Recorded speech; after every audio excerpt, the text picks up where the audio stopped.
প্রাণপণে চেষ্টা চালিয়ে যাচ্ছি। সে মর্মেই আজকের আলোচ্য বিষয় হচ্ছে আল্লাহর উপরে ভরসা করা। আমাদের প্রত্যেকটা কাজকর্মে আমরা আল্লাহর উপরে ভরসা করেই কাজ করব। এটাই আমাদের জন্য কর্ম হিসাবে একটি জরুরি কর্তব্য কর্ম। সম্মানিত দিনী ভাই বোন, আমরা আল্লাহর উপরে ভরসা করা সম্পর্কে আলোচনা করতে গিয়ে প্রথমে কিছু আয়াত পেশ করব।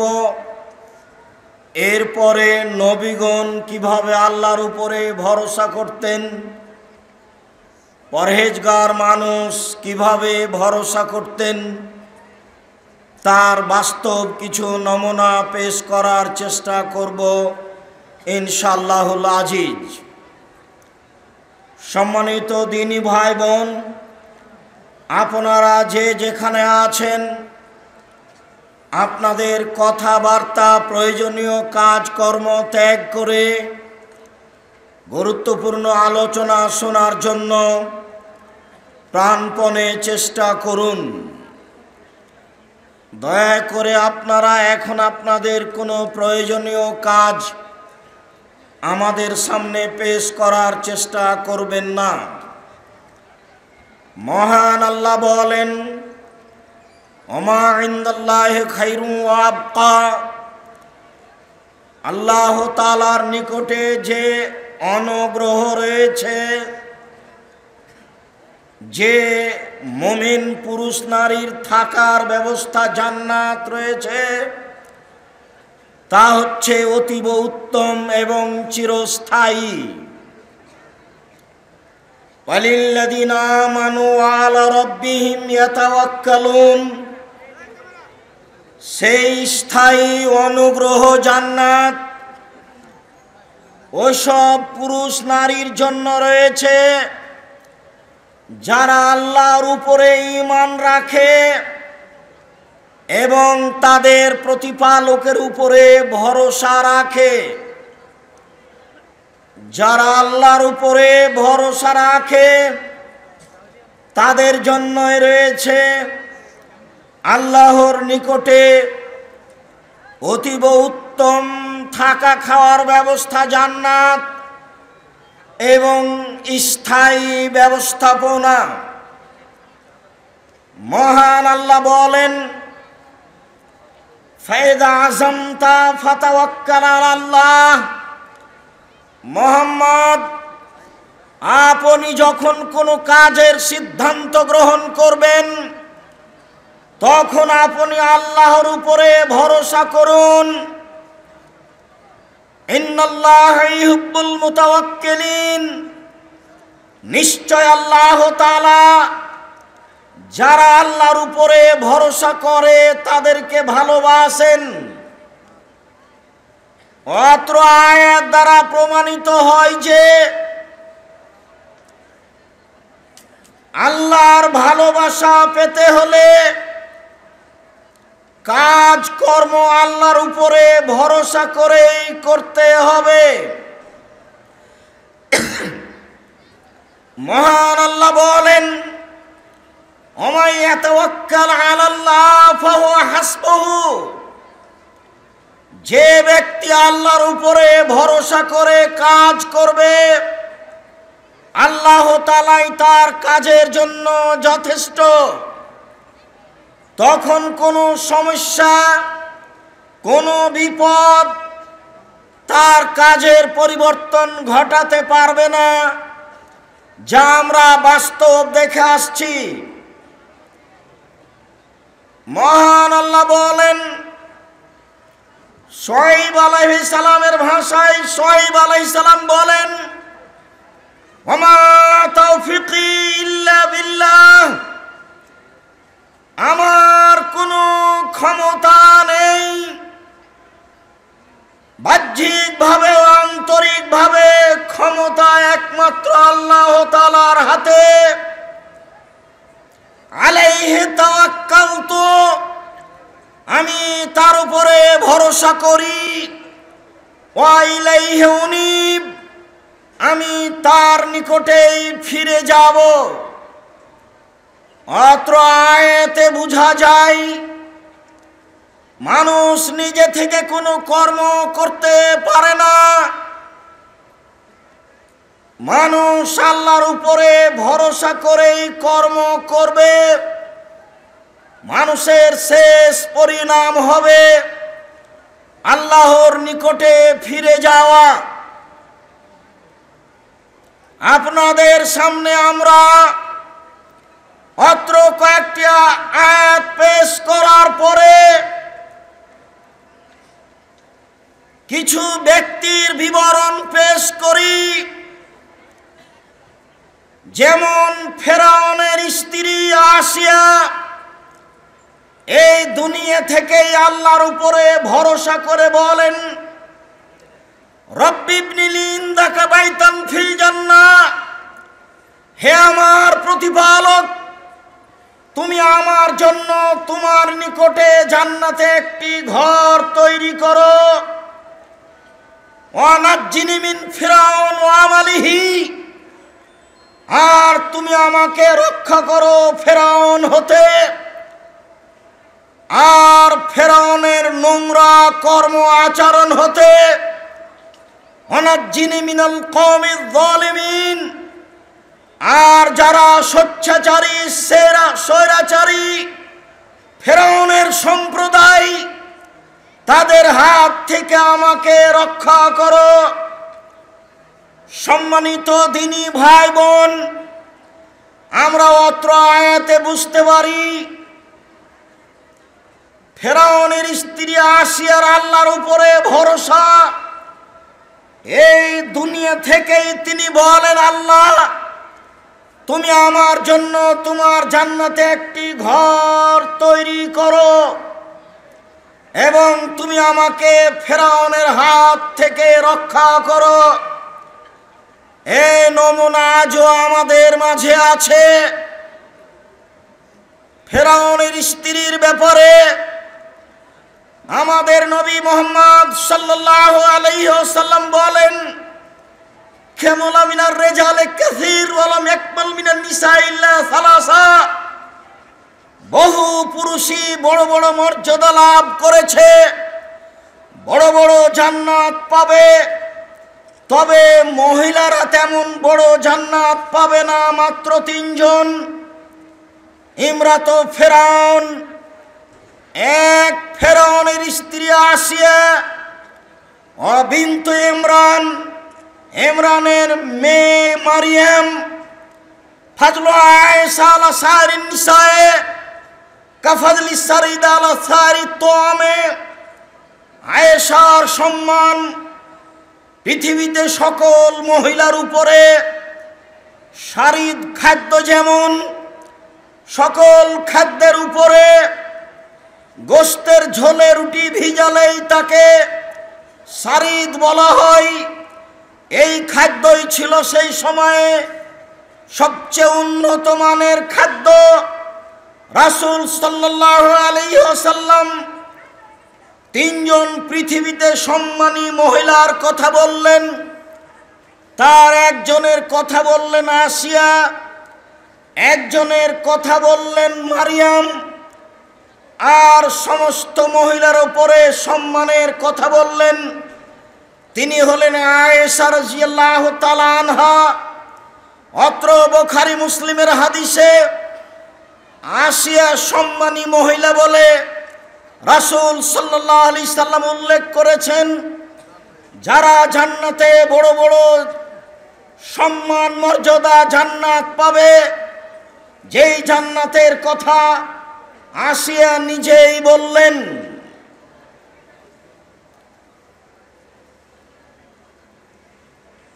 ইউসুফ আলাইহিস সালামের ঘটনা আপনাদের সবার জানা আছে।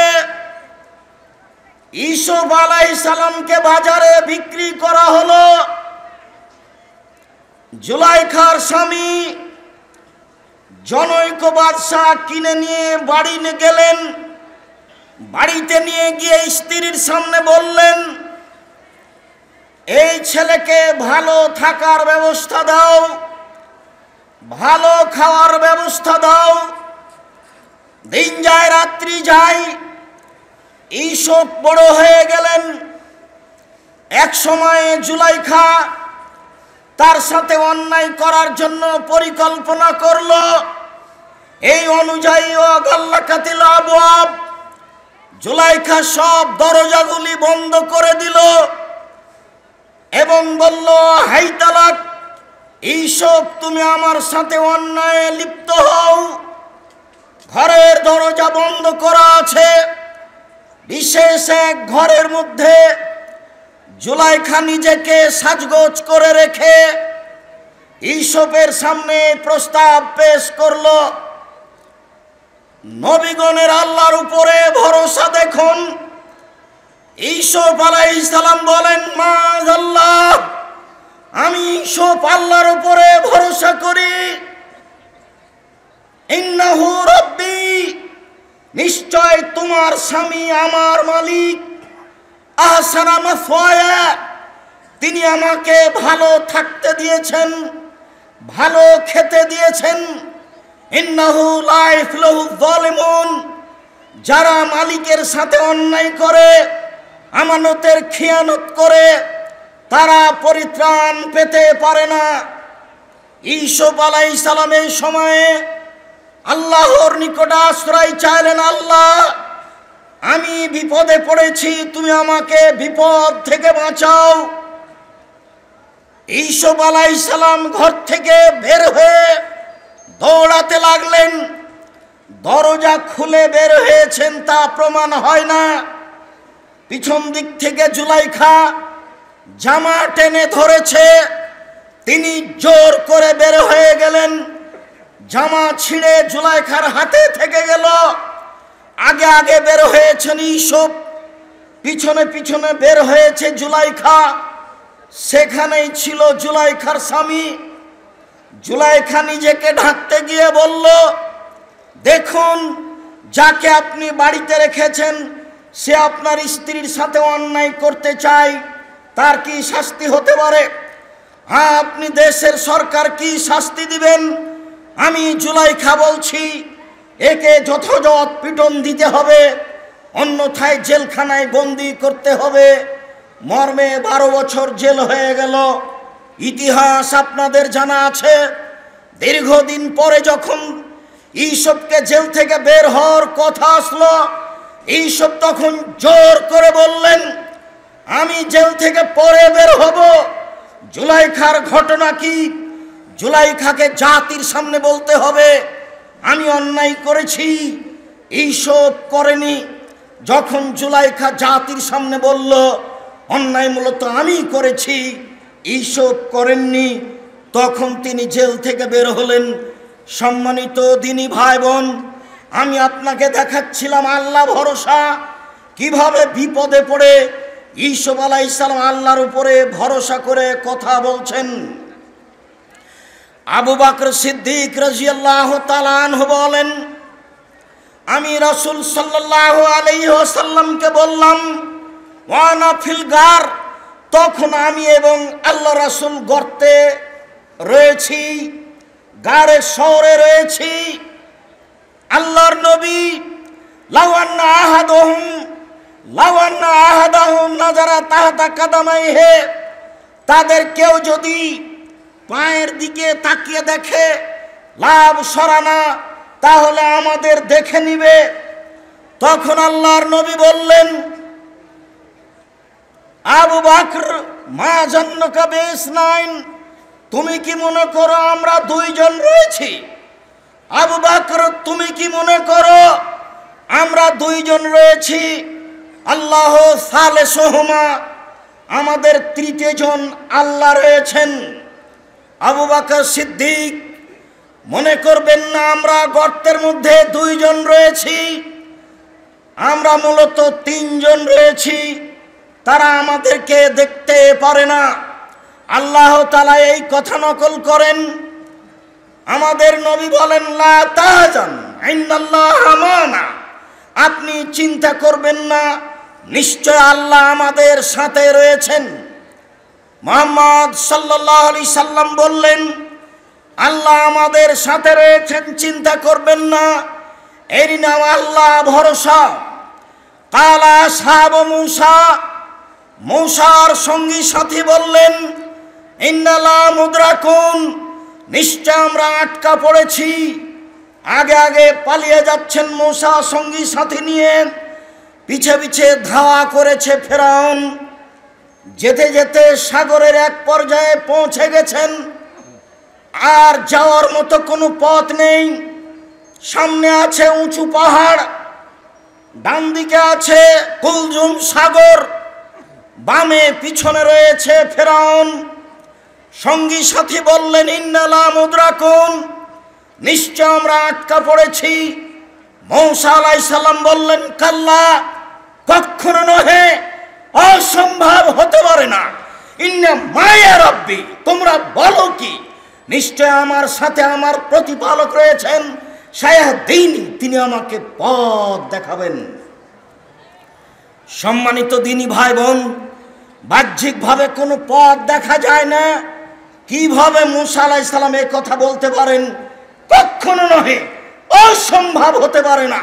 ফেরাউন আমাকে ধরতে পারে না, আমার সাথে আমার প্রতিপালক রয়েছেন, সায়াহদিনী, তিনি আমাকে পথ দেখাবেন। এর নাম মূলত আল্লাহ ভরসা। আল্লাহর উপরে তার কত ভরসা, অগাধ বিশ্বাস। এই সাগর প্রান্তে ফেরাউন তাকে ধরতে পারে না। আল্লাহ তাআলা বলছেন, ফাওয়াহাইনা ইলা মূসা আনিল বিআসাকাল বাহর, মূসা, তোমার হাতে যে লাঠি রয়েছে, এই লাঠি দিয়ে তুমি সাগরে আঘাত করো। যখন তিনি সাগরের উপরে মারলেন, ফানফালাকা, সাগর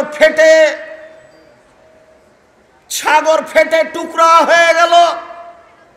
ফাকানা কুল্লু ফিরকিন কাত্তাউদিল আযীম। যখনই তিনি সাগরের উপরে লাঠি মারলেন, সাগর দুই দিকে দাঁড়িয়ে গেল। যেখানে যত পানির গভীরতা রয়েছে, সেখানে পানির পাহাড় তত উঁচু হলো। যেখানে পানির গভীরতা 3 কিলোমিটার, সেখানে পানির পাহাড়ের উঁচুতা 3 কিলোমিটার। যেখানে পানির গভীরতা 50 কিলোমিটার, সেখানে পানির পাহাড়ের উঁচুতা 50 কিলোমিটার। যেখানে যেমন পানির গভীরতা, সেখানে তেমনি পানির পাহাড়ের উঁচুতা। হয়তোবা আপনি বুঝতে পারলেন কিনা, যেখানে যেমন পানি বেশি, সেখানে তেমন পানি একেবারে দাঁড়িয়ে আছে। নিচে দিয়ে, মাটির উপর দিয়ে মূসা আলাইহিস সালাম জনগণ নিয়ে হেঁটে পার হয়ে চলে গেলেন। আল্লাহ তাকে পথ দেখালেন। তিনি বললেন, কখনো নহে, অসম্ভব হতে পারে না, ফেরাউন আমাকে ধরতে পারে না। ইন্না মাইয়া রব্বি, আমার সাথে আমার প্রতিপালক রয়েছেন, সায়াহদিনী, তিনি আমাকে পথ দেখাবেন। সম্মানিত দিনী ভাই বোন, আসলে এরই নামে আল্লাহ ভরসা। আল্লাহ ভরসা। আপনাকে কিছু ঘটনা শোনাই। বুখারী মুসলিমের হাদিস, দাখালা ইব্রাহিম বিমরাতিন হে মিন আহসানিন নিসায়ে। ইব্রাহিম আলাইহিস সালাম তার স্ত্রী সারাকে নিয়ে একটি গ্রামে প্রবেশ করলেন। তার স্ত্রী ছিলেন ওই সময়ে সারা পৃথিবীতে সবচেয়ে সুন্দরী মহিলা। ফাউরসিলা ইলাইহি, ইব্রাহিমের কাছে লোক পাঠানো হলো। বলা হলো, ইব্রাহিম, মান হাজিহি আল্লাতি মাক, যে মহিলা আপনার সাথে রয়েছে সে কে? কালা হে উখতি। ইব্রাহিম আলাইহিস সালাম বললেন, এই মহিলা হচ্ছে আমার বোন। সুম্মা রাজা ইলাইহা, তারপর ইব্রাহিম আলাইহিস সালাম তার স্ত্রীর কাছে ফিরে গেলেন। স্ত্রীর কাছে ফিরে গিয়ে বললেন, লা তুকাদ্দিবি হাদিসি, সারা, তুমি আমাকে মিথ্যক প্রমাণ করো না। আন্নি আখবারতুহুম আন্নাকা উখতি, আমি তাদের বলে দিয়েছি তুমি আমার বোন। মনে রেখো সারা, আল্লাহে, আল্লাহর কসম, মনে রেখো সারা, আল্লাহর কসম, ইন আলাল আরজে মুমিনুন গায়রি ও গায়রকে, এই মাটির ওপরে আমি আর তুমি ছাড়া কেউ মুমিন পুরুষ নারী নেই। এই হিসাবে আমরা দুইজন ভাই বোন বটে। ফারসালা বিহা ইলাইহি, এরপরে ইব্রাহিম আলাইহিস সালাম তার স্ত্রীকে রক্ষা করতে পারলেন না। তিনি তাকে পাঠিয়ে দিলেন স্বৈরাচারী শাসকের ঘরে। ফাকামা এলাইহা, যখনই সারা তার ঘরে ঢুকলেন, স্বৈরাচারী শাসক দাঁড়ালো তাকে ধরার জন্য। ফাকামাত, সারাও দাঁড়ালেন। ফাতাওয়াজ্জা, তিনি অজু করলেন। অতুসাল্লি, তিনি সলাত আদায় করলেন। সলাত আদায় করে তিনি বলছেন, আল্লাহুম্মা, হে আল্লাহ, ইন কুনতু আমানতু বিকা ওয়া রাসূলিকা, আমি সারা যদি তোমাকে বিশ্বাস করে থাকি, তোমার রাসূল ইব্রাহিমকে আমি যদি রাসূল বলে মেনে নিয়ে থাকি, ওয়াহসানতু ফারজি ইল্লা যাওজি, আমার জিন্দেগিতে কোনো দিন আমার লজ্জা স্থানকে আমার স্বামী ছাড়া কাউকে ব্যবহার করতে দিইনি, এই কথা যদি ঠিক হয়ে থাকে, ফালা তুসাল্লাত আলাইয়াল কাফেরা, তাহলে তুমি আমার উপরে এই কাফেরকে জয় করো না। নির্জন ঘরে সারা বললেন, আল্লাহ তুমি শোনো, আমি যদি তোমাকে বিশ্বাস করে থাকি, তোমার রাসূলকে বিশ্বাস করে থাকি, আমি যদি জীবনে কোনোদিন জেনায় লিপ্ত না হয়ে থাকি, তাহলে নির্জন ঘরে যেন এই স্বৈরাচারী শাসক আমার গায়ে হাত লাগাতে না পারে। কথা বলা শেষ হয়নি, শেষ হতে না হতেই স্বৈরাচারী শাসক অজ্ঞান হয়ে পড়ে গেল। বুখারী মুসলিম, সম্মানিত দিনী ভাই বোন, এরই নাম হচ্ছে আল্লাহ ভরসা। ঘটনা আপনাদের জানা আছে। ইবনে আব্বাস রাদিয়াল্লাহু তাআলা আনহু বলেন, যা বেহা ইবনে ইসমাইল, ইব্রাহিম আলাইহিস সালাম হাজেরাকে নিয়ে এবং হাজেরার ছেলে ইসমাইলকে নিয়ে চলে আসলেন কাবা ঘরের পাশে। ওয়াহিয়াতুর দেহু, তখন ইসমাইলের মা ইসমাইলকে দুধ পান করাতেন। ফাওয়াজা হুমা ইনদাল বাইতে, মা এবং ছেলেকে কাবা ঘরের পাশে রেখে দিলেন। ইনদা দাওহাতিন, একটা গাছের পাশে রেখে দিলেন। ফাওকা জমজমা, জমজম কূপের উপরে রেখে দিলেন। আলাল মসজিদে, কাবা ঘরের পাশে রেখে দিয়ে ফাকাফা, ইব্রাহিম আলাইহিস সালাম উল্টা হাঁটতে লাগলেন। ফাতাবিয়াতুম ইসমাইলা, ইসমাইলের মা হাজেরা স্বামীর পিছনে পিছনে হাঁটতে লাগলেন। তিনি বলতে লাগলেন, আইনা তাজাব ইব্রাহিম, ইব্রাহিম আপনি কোথায় যাচ্ছেন? ওয়াতাতরুকুনা ফি হাযাল ওয়াদি লাইসা ফিহি শাই, আপনি এমন একটা উপত্যকায় ছেড়ে যাচ্ছেন যেখানে মানুষজন নেই, যেখানে ঘাস পাতা নেই, যেখানে কোনো কিছুই নেই। অকালাত মেরারান, তিনি বারবার বলছিলেন, ওয়াজালাল আয়ালতাফিতু ইলাইহা, কিন্তু ইব্রাহিম আলাইহিস সালাম তার দিকে লক্ষ্য করছিলেন না। শেষ পর্যন্ত তিনি নিরুপায় হয়ে বললেন, আমারাকাল্লাহু বিহাজা, আল্লাহ কি আপনাকে এইভাবে চলে যেতে বলেছেন? আপনি আমাকে কিছু বলছেন না কেন? এই নির্জন ভূমিতে আপনি আমাকে রেখে চলে যাচ্ছেন, যেখানে মানুষজন তো নেই, ঘাস পাতাও নেই। ফাকালানা, তিনি উত্তরে বললেন হ্যাঁ। তখন ইসমাইলের মা হাজেরা বললেন, ফালাই জাইয়াল্লাহ, ঠিক আছে, তাহলে আল্লাহ আমাকে ধ্বংস করবেন না, যেহেতু আপনি আল্লাহর অনুমতিতে চলে যাচ্ছেন। বাহ্যিকভাবে বাঁচার কোনো পথ নেই, থাকার ব্যবস্থা নেই, খাওয়ার ব্যবস্থা নেই, ঘর বাড়ি নেই, বিছানা কাঁথা নেই, মানুষজন নেই, পশু প্রাণী নেই, ঘাস পাতা নেই, কিছুই নেই। তিনি বলছেন এমন একটা উপত্যকায় ছেড়ে যাচ্ছেন যেখানে মানুষজন তো নেই, কোনো কিছুই নেই। এই বলে তিনি চলতে লাগলেন। সুম্মা রাজাত, হাজেরা ফিরে আসলেন বাচ্চার কাছে। ফান্তালাকে ইব্রাহিম চলতে লাগলেন। হাত্তা, চলতে চলতে তিনি চলে আসলেন সানিয়া পাহাড়ের কাছে। লায়ারাউনাহু, পরিবার তাকে দেখতে পায় না, তিনিও পরিবারকে দেখতে পাচ্ছেন না। ফাস্তাকবালাই বিওয়াজহিল বাইতা, এবার তিনি কাবা ঘরের দিকে মুখ করলেন। ওয়াদা বেহাউলাইল কালেমা তরাফায়া দাইহে, এবার ইব্রাহিম আলাইহিস সালাম হাত তুলে আল্লাহর দরবারে প্রার্থনা করতে লাগলেন, আল্লাহুম্মা ইন্নী আসকানতু মিন যুরিয়াতি বিওয়াদিন গায়রি যি দারিন ইনদা বাইতিকাল মুহাররম, হে আল্লাহ, আমার পরিবারের কিছু অংশকে তোমার কাবা ঘরের পাশে রেখে দিলাম, যেখানে মানুষজন তো নেই, ঘাস পাতা নেই, অনাবাদ জায়গায়, যেখানে মানুষজন নেই, কোনো কিছু নেই, অনাবাদ জায়গা আমি আমার পরিবারের কিছু অংশ রেখে দিলাম। এরই নামে আল্লাহ ভরসা। যা বলছেন স্বামী তা বলছেন স্ত্রী, যা বলছেন স্ত্রী তা বলছেন স্বামী, এরই নামে আল্লাহ ভরসা। সম্মানিত দিনী ভাই বোন, আপনাকে আমি আল্লাহ ভরসার বাস্তব কিছু নমুনা দৃশ্য দেখাচ্ছিলাম। আপনাদের জানা আছে বুখারী মুসলিমের হাদিস, আবু হুরায়রা রাদিয়াল্লাহু তাআলা আনহু বলেন, লাম ইয়াতাকাল্লাম ফিল মাহাদে ইল্লা সালাসা, মায়ের কোলে তিনজন শিশু কথা বলেছে দুধ খাওয়া অবস্থায়। তার একজন হচ্ছেন ঈসা। ঈসা আলাইহিস সালাম মায়ের কোলে কথা বলেছেন। ওয়াকানা রাজুলুন ফি বানি ইসরাইল ইউকালু লাহু জুরাইদ, হাজার হাজার বছর আগের কাহিনী। এক লোক ছিল যার নাম ছিল জোরাইদ। ওয়া ইসাল্লি ফি সাওমাতিহি, সে তার গির্জা ঘরে ইবাদত করছিল। ফাজাআতু উম্মুহু, তখন তার মা তার কাছে আসলো। ফাদাতু, মা ছেলেকে ডাকলো। ফাকালা, সে বলতে লাগলো, উজিবা উসল্লি, আমি আমার মায়ের ডাকে সাড়া দিব না আমি সালাত আদায় করব। আমি মায়ের ডাকে সাড়া দিব না আমি সালাত আদায় করব। দেরি হয়ে গেল। মা বদদুয়া করলেন, আল্লাহুম্মা লা তুমিতাতুরিহু জুহাল মুমেসাত, আল্লাহ তুমি এই ছেলের মরণ দিও না যতদিন পর্যন্ত বদ মহিলার মুখ না দেখেছে, যতদিন পর্যন্ত বদ মহিলার সাথে তার দুর্ঘটনা না ঘটেছে, ততদিন পর্যন্ত এই ছেলের যেন মরণ না হয়। এই কথা বলে মা চলে গেল। ফাতারাজাত লাহু, ইতিমধ্যে একজন মহিলা তার পাশে চলে আসলো। ফাতাকাল্লামাথু, মহিলা তার সাথে জেনার ব্যাপারে কথা বলল। ফাবা, সে অস্বীকার করলো। ছি ছি ছি, তুমি আমার সাথে জেনার কথা বলো, এটা হতে পারে কি করে? ফাতাতির রাইয়াত, মহিলা একটা রাখালের কাছে আসলো। ফাম কানাথু, তাকে চেপে ধরলো। চেপে ধরে তার সাথে অশ্লীল কাজ করলো। ফাওয়ালাদাত গোলামান, এতে মহিলা একজন বাচ্চা জন্ম দিল। যখন বাচ্চা জন্ম দিল, মহিলা বলে দিল, হাজা মিন জোরাইজ, এই বাচ্চা হচ্ছে জোরাইজের সন্তান। ফাতাহু, জনগণ তার পাশে আসলো।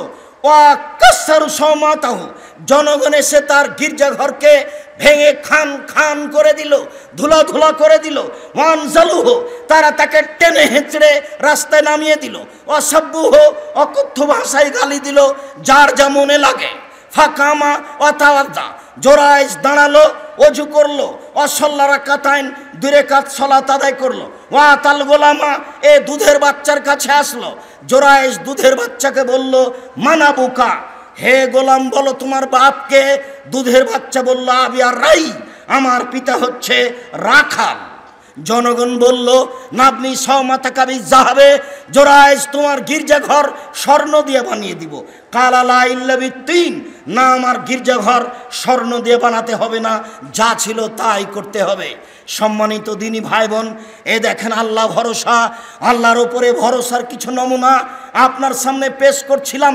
উমর রাদিয়াল্লাহু তাআলা আনহু বলেন, রাসূল সাল্লাল্লাহু আলাইহি সাল্লাম বলেছেন, লাউ আন্নাকুম তাতাওয়াক্কালুনা আলাল্লাহি হাক্কা তাওয়াক্কুলিহি, পৃথিবীর মানুষ তোমরা যদি সত্য সত্যই আল্লাহর উপরে ভরসা করো, পৃথিবীর মানুষ তোমরা যদি সত্য সত্য আল্লাহর উপরে ভরসা করো, তুরজাকুনা কামা ইউরজাকুত তায়রু, তাহলে তোমাদের রুজি দেওয়া হবে পাখিকে যেভাবে রুজি দেওয়া হয়, তাহলে তোমাদেরকে রুজি দেওয়া হবে পাখিকে যেভাবে রুজি দেওয়া হয়। তাকদু খেমাসান, তার হো বেতানা, সকালে বের হয় খালি পেটে, বিকালে ফিরে আসে ভরা পেটে। সকালে বের হয় খালি পেটে, বিকেলে ফিরে আসে ভরা পেটে।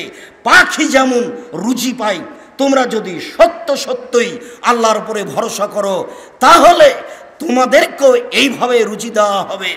ইবনে আব্বাস রাদিয়াল্লাহু তাআলা আনহু বলেন, কালা ইব্রাহিম হিনা উলকিয়া ফিন্নারে, যখন ইব্রাহিমকে আগুনে নিক্ষেপ করা হয়েছিল, তখন ইব্রাহিম বলেছিলেন, হাসবুনাল্লাহু নি'মাল ওয়াকিল, আমার কাজের জন্য আল্লাহই যথেষ্ট, এরই নাম আল্লাহ ভরসা। আল্লাহ রাসূল বলছেন, কাইফা নাম, আমি কিভাবে আনন্দ ফুর্তি করতে পারি, অকাদিল তাকামা সাহেবুস সুরে, ইতিমধ্যেই যিনি বাঁশিতে ফুঁক দিবেন তিনি বাঁশি মুখে করে আছেন। ওয়াহানা জাবহাতাহু, তিনি মুখমণ্ডলকে নিচু করে আছেন। ওয়ায়ান্তাজের মাতায় উমরবিন নফকে, তিনি প্রতীক্ষমান রয়েছেন কখন তাকে আদেশ করা হবে বাঁশিতে ফুঁক দিতে। অতএব আমি কিভাবে দুনিয়াতে আনন্দ করতে পারি? তখন আল্লাহ রসুলকে সাহাবীগণ বললেন, বলেন আমরা কি বলতে পারি?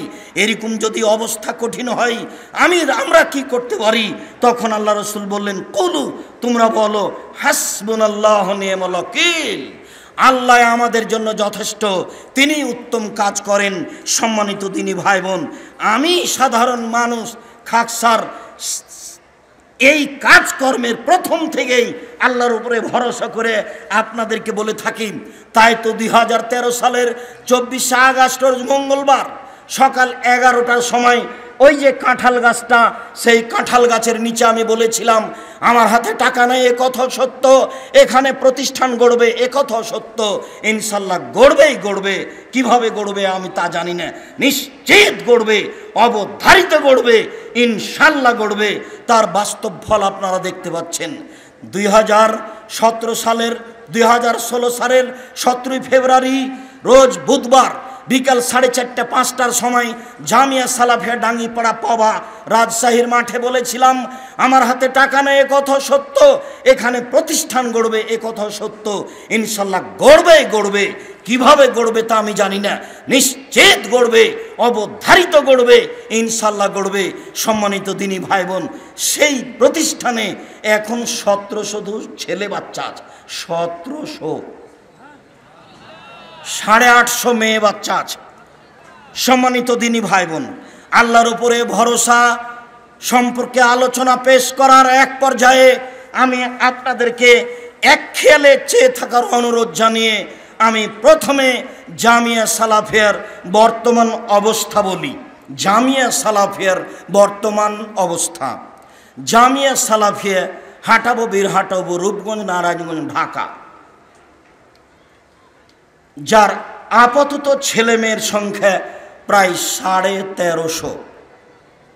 1350 বলে শিক্ষক শিক্ষিকাগণ বলছেন বর্তমান অবস্থা। আপনার পাশে পিছন দিকে 472 জন মেয়ে অবস্থান করছে এই সামান্য সংকটপূর্ণ সংকীর্ণ জায়গায়। জামিয়া সালাফিয়া ডাঙ্গিপাড়া পাবা রাজশাহী, জামিয়া সালাফিয়া রূপগঞ্জ, নারায়ণগঞ্জ, ঢাকা, এই দুই প্রতিষ্ঠানে এখন ছেলে মেয়ে রয়েছে 3850 জন। জামিয়া সালাফিয়া 6 মাইল বাবুগঞ্জ, বরিশাল, আশাবাদী রমজানের পরপরই কাজ আরম্ভ হবে ইনশাআল্লাহ। জামিয়া সালাফিয়া তেঘরা, বিরল, দিনাজপুর, আশাবাদী রমজানের পরপরই কাজ আরম্ভ হবে ইনশাআল্লাহ। বিস্তারিত বিবরণগুলি আপনাদের সামনে পেশ করা হয়েছে। আপাতত এই দুই প্রতিষ্ঠানে প্রায় 156 জন শিক্ষক শিক্ষিকা রয়েছেন। আরও কর্মচারী সহ প্রতি মাসে এখন বেতন লাগছে 19,50,000, প্রায় 20 লক্ষ বেতন লাগে প্রতি মাসে।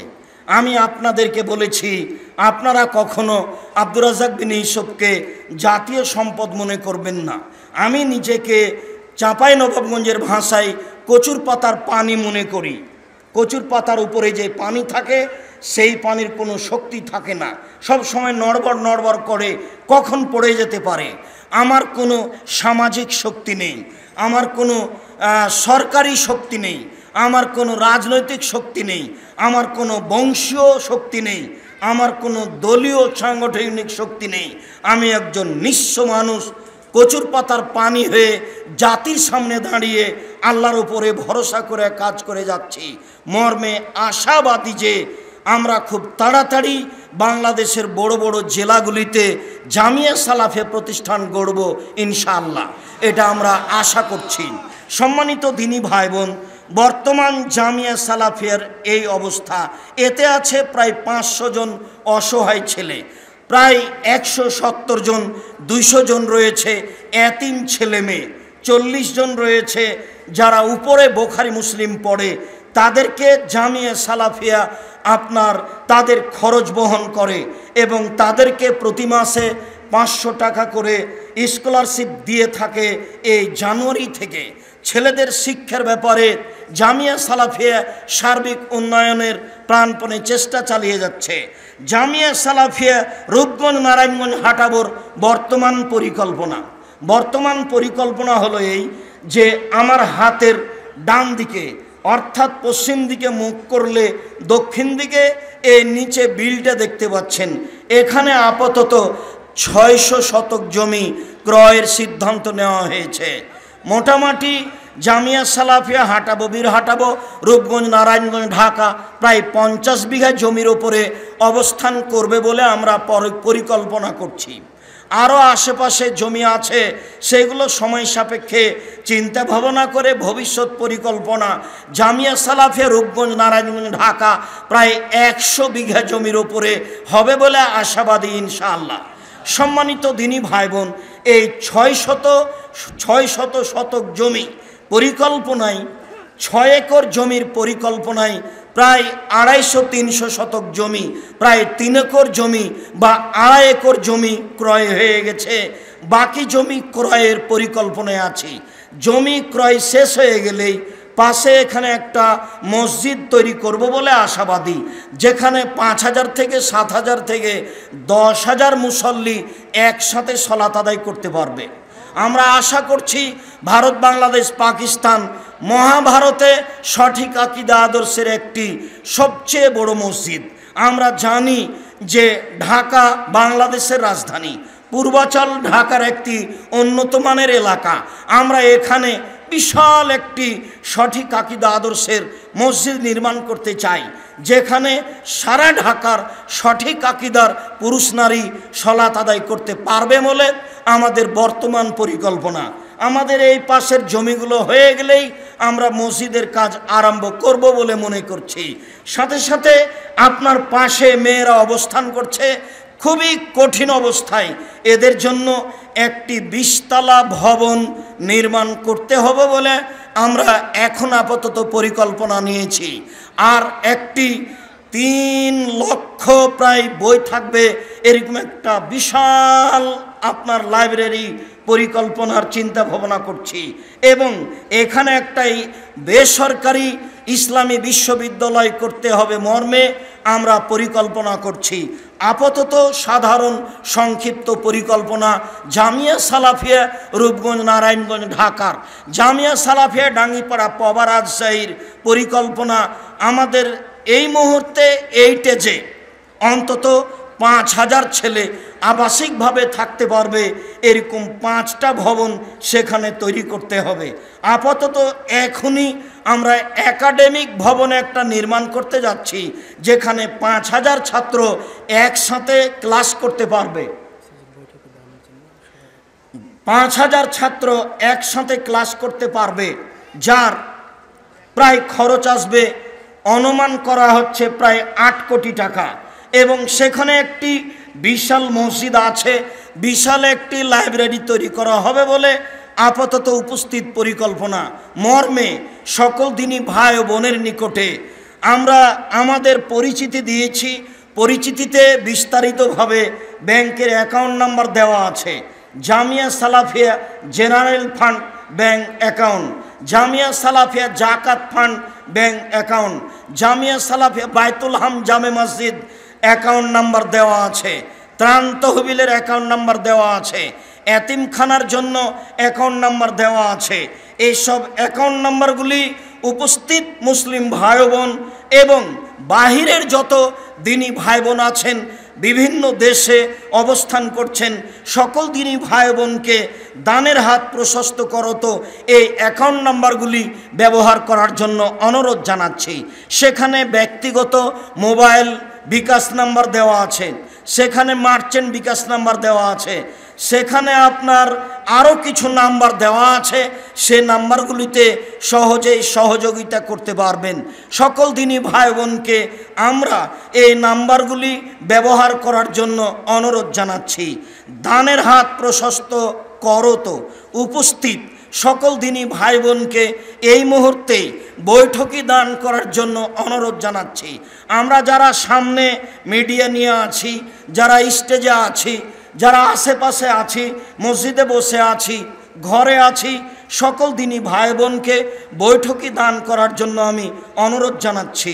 বৈঠকি দান থেকে উপস্থিত কেউ বঞ্চিত হবেন না। আমি আপনাদের সাথে শরিক হয়ে এখনই বৈঠকি দান সকল দিনী ভাই বোনকে দেওয়ার জন্য অনুরোধ জানাচ্ছি। আমাদের ছেলেদের হাতে আপনারা দান করবেন, যাদের হাতে থাকবে সবুজ কাপড়। গত বছর নাকি অন্য মানুষও দান তুলেছে বলে অভিযোগ পেশ করা হয়েছে। যারা আমরা মুসলিম বোন আছেন, দেখেন আমাদের মেয়েদের হাতে সবুজ কাপড় আছে, সবুজ কাপড় তাদের হাতে আছে, তাদের হাতে খাস করে দান দিবেন। যারা 50,000, 5,000, যারা 50,000, 1 লক্ষ, 5 লক্ষ দান করবেন, তারা সময় আমাদের সাথে সাক্ষাৎ করেন। এখন 2,000, 5,000, 1,000 আপনাদেরকে বৈঠকি দান করার জন্য আমি অনুরোধ জানাচ্ছি।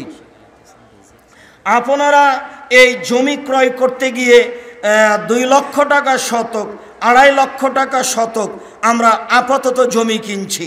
কিছু কিছু জমি আমরা 1.5 লক্ষ টাকা শতকও কিনছি ও কিনেছি। এরকম জমি যারা কিনতে ইচ্ছুক মসজিদের 1.5 থেকে 200 শতক জমি আমরা মসজিদের জন্য নিব। বাকি জমিগুলি আমরা জামিয়া সালাফিয়া ছেলে ও মেয়ে উভয় শাখার জন্য কিনব বলে আমরা আশা করছি। আমি পৃথিবীর এদেশের সকল দিনী ভাই বোনকে এই জমি ক্রয়ের ব্যাপারে শতক হারে অংশগ্রহণ করার জন্য অনুরোধ জানাচ্ছি। সাথে সাথে জামিয়া সালাফের মুখপাত্র পত্রিকা সবার জানা আছে, মাসিক আল ইতেসাম পত্রিকা, অবশ্যই 1 কপি ছাড়া কোনো দিনই ভাই বোন যাবেন না।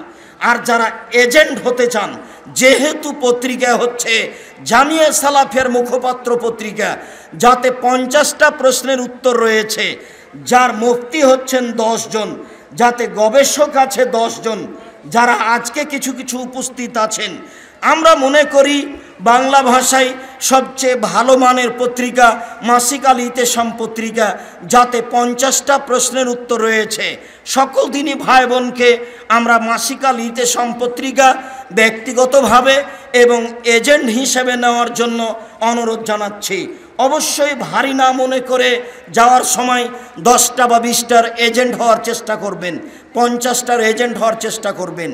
এরপরে আপনারা অবগত আছেন আব্দুল্লাহর বইয়ের কথা, একটি নতুন বই বের করেছে আব্দুল্লাহ, তার নাম রিজিক। অবশ্যই সবাই রিজিক বইটি সংগ্রহ করবেন। তার বইটি মিন্নাতুল বারি, বুখারীর ব্যতিক্রম ব্যাখ্যা মিন্নাতুল বারি বাংলা ভাষায়, এই বইটা সংগ্রহ করবেন। আর আমি খাকসার সাধারণ মানুষ, অনেক দিন থেকে আশা ছিল সলাতের ওপরে, নামাজের ওপরে একটি বই বের করব। আলহামদুলিল্লাহ অনেক দিন পরে হলেও যথাযথ পরিশ্রম করে রাসূল সাল্লাল্লাহু আলাইহি সাল্লামের সলাত বনাম প্রচলিত সলাত মর্মে নামাজের উপরে, সলাতের উপরে বইটি বের হয়েছে। এই বইটি অবশ্য আপনারা সংগ্রহ করবেন, অবশ্য সংগ্রহ করবেন। এছাড়াও কে বড় ক্ষতিগ্রস্ত, কে বড় লাভবান, মরণ একদিন আসবেই, তাফসির কি মিথ্যা হতে পারে, এসব বইগুলি নতুন সংস্করণে বের হয়েছে, বড় আকারে এবং ভালোভাবে, ভালো পরিচ্ছদে, যেগুলো আপনারা দেখতে পাবেন। সকল দিনই ভাই বোনকে বিশেষভাবে মাসিক আল ইতেসাম পত্রিকা সংগ্রহ করার অনুরোধ জানিয়ে সকলকেই দানের হাত প্রশস্ত করার জন্য বলছি। কেউ খালি থাকবেন না। যদি না বুঝে, অলসতা করে, সংকীর্ণতা করে খালি থেকে যান, যে পরিমাণ টাকা দিবেন না সেই পরিমাণ টাকা ধ্বংস হয়ে যাবে। কিভাবে হবে আমাকে আর আপনাকে ভাবা লাগবে না, ধ্বংস হবেই। এই কথা রাসূল সাল্লাল্লাহু আলাইহি সাল্লাম বলেন। মর্মে সকল দিনই ভাই বোনকে আমরা দানের হাত, বৈঠকি দানে অংশগ্রহণ করার জন্য, হাত প্রশস্ত করার জন্য অনুরোধ জানাচ্ছি। কেউ বঞ্চিত থাকবেন না। যারা যেখানে আছেন, পুরুষ শাখায়, মহিলা শাখায়, আমাদের ছেলেরা, আমাদের মেয়েরা, আমাদের শিক্ষক শিক্ষিকা, যারা যেখানে আছেন, সুধীজন যারা আপনারা এসেছেন, কেউ এই বৈঠকি দান থেকে বঞ্চিত হবেন না। যার যতটুকু সম্ভব, যারা তোমরা মিডিয়া নিয়ে আছো সামনে, তারাও নিজেকে মনে করিও না যে আমি মনে হয় 20 টাকা না দিয়ে ফাঁকি দিয়ে দিয়েছি, এইটা মনে করো না। আমি তোমাদের সকলকেই এই বৈঠকি দানে অংশগ্রহণ করার জন্য বারবার বলছি। সকল দিনই ভাই বোনকে বৈঠকি দানে অংশগ্রহণ করার অনুরোধ জানিয়ে বলছি, আল্লাহ যে যতটুকু দান করছে তুমি তার ততটুকু পূর্ণ করে দাও। যে যতটুকু সহযোগিতা করছে তুমি তার ততটুকু পূর্ণ করে দাও। আমি সাধারণত আপনাদের জন্য রাতে বলার চেষ্টা করি, আল্লাহ যত মানুষ দুয়ার দাবি রেখেছে, যে উদ্দেশ্যে দোয়া চেয়েছে তুমি সেটা পূর্ণ করো। আল্লাহ যত দিনই ভাই বোন জামিয়া সালাফিয়া বাইতুল হাম জামে মসজিদে এতিম পারপাস দান করছে, তুমি তাদের উদ্দেশ্যকে পূর্ণ করো, তুমি তাদের রুজি রোজগারে বরকত দান করো, তুমি তাদের ব্যবসাকে নিরাপদে রাখো, তুমি তাদের ব্যবসাকে মূল্যায়ন করো, তারা যেন ব্যবসায় সফল হতে পারে। আমি আপনাদের জন্য সব সময় এ কথা বলে আসছি। আপনারা একটা কথা যে এই পরিচিতিতে বের হয়েছে যে প্রতি বছর একজন এতিমের পাশে ৩৬,০০০ টাকা বা ৩,০০০ টাকা, আসলে ৩,০০০ টাকা ৩,৫০০ টাকা মাসে লাগছে জামিয়া সালাফিয়া রূপগঞ্জ নারায়ণগঞ্জ ঢাকায়। তবে জামিয়া সালাফিয়া ডাঙ্গিপাড়া পবা রাজশাহীতে একজন এতিম সমান লাগে ২,০০০ টাকা, ২,২১০ টাকা। যদি আপনার এতিম জামিয়া সালাফিয়া ডাঙ্গিপাড়া পবা রাজশাহীতে থাকে তাহলে একজন এতিম সমান খরচ হবে ২,১০০ টাকা। আর যদি ওই এতিম এই হাটাবো বীর হাটাবো জামিয়া সালাফিয়ায় থাকে তাহলে একজন এতিম সমান খরচ হবে প্রতি মাসে ৩,৫০০ টাকা। কাজে আপনার বুঝে যেন ১৯-২০ না ঢোকে যে কেমন কথা হলো, এমনটা যেন আপনার ভিতরে না আসে। সকল দিনই ভাই বোনকে দানের হাত প্রশস্ত করার অনুরোধ জানিয়ে, নিজ নিজ কর্মে আল্লাহর উপরে ভরসা রাখার অনুরোধ জানিয়ে মাসিকাল ইতেসাম পত্রিকা সকল দিনই ভাই বোনকে ব্যক্তিগতভাবে এজেন্ট হিসাবে সংগ্রহ করার জন্য অনুরোধ জানিয়ে অন্যান্য বইগুলি বিশেষভাবে রিজিক, বিশেষভাবে সলাতের উপরে, নামাজের উপরে, বিশেষভাবে মিন্নাতুল বারি, এইসব বইগুলি সংগ্রহ করার অনুরোধ জানিয়ে আজকের মতো সংক্ষিপ্ত কথা এখানে শেষ করলাম। সামনে জুমার খুতবায় আবার দেখা হবে ইনশাল্লাহ। সামনের রাতে এরকম সময়ে কাছাকাছি আবারও সাক্ষাৎ হবে ইনশাল্লাহ। আল্লাহ যদি উপরে সিদ্ধান্ত নিয়ে থাকেন তাহলে সাক্ষাৎ হবে ইনশাল্লাহ। সকল দিনই ভাই বোনকে আল্লাহর উপরে ভরসা করে শক্ত হাতে দৃঢ় বিশ্বাসে সার্বিক কাজকর্ম গ্রহণ করার অনুরোধ জানিয়ে আজকের মতো আমার পক্ষ থেকে আলোচনা এখানে শেষ করলাম। সুবহানাকা আল্লাহুম্মা ওয়া বিহামদিকা আশহাদু আল্লা ইলাহা ইল্লা আনতা আস্তাগফিরুকা ওয়া আতুবু ইলাইক। আসসালামু আলাইকুম ওয়া রাহমাতুল্লাহ।